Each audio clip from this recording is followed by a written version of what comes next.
The sun beat down on a dusty roadside in a small American town.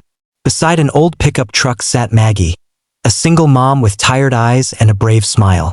Her small wooden table held a few baskets of red apples, each one polished, each one a little piece of hope. She wasn't just selling fruit. She was buying her son's school books, meal by meal, apple by apple. That's when a black SUV screeched to a stop in front of her stand. Out stepped Vinnie Moretti, son of Don Moretti, a local businessman everyone knew not to cross. Vinnie was the kind of man who thought the world owed him something just for breathing. He strutted toward her table, sunglasses glinting, a cocky smirk plastered on his face. "Hey lady," he sneered, picking up an apple. "What's this?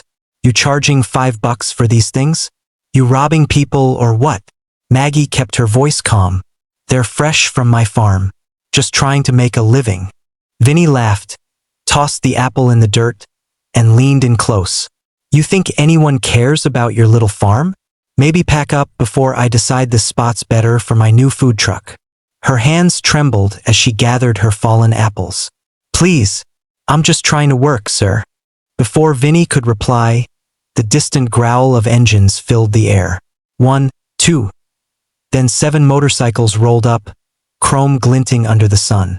The Hells Angels, their vests patched with wings and skulls, pulled to a stop in a semicircle around the SUV. The roar faded, replaced by heavy silence. The leader, Jack Reaper Dalton, stepped off his Harley. His gray beard and sharp blue eyes carried the weight of decades on the road. He took one look at Maggie, then at Vinnie. "Everything all right here, ma'am?" he asked, his voice deep but calm. Vinnie's smirk faltered. "This ain't your business, old man. Move along." Reaper took a slow step forward. The other riders followed, silent and steady. "When someone messes with a working mom trying to make an honest buck," he said evenly, "it becomes my business." Vinnie's hand twitched. "You don't know who I am." Reaper's lips curved into a cold smile. "Oh, I know exactly who you are. The Don's boy, right? Maybe he forgot to teach you respect." The air grew thick. Maggie clutched her son's old flannel tighter, unsure what would happen next.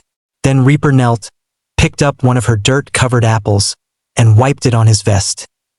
"How much for this, ma'am?" $5, she whispered. Reaper pulled out a $100 bill. "Keep the change." One by one, the bikers followed suit.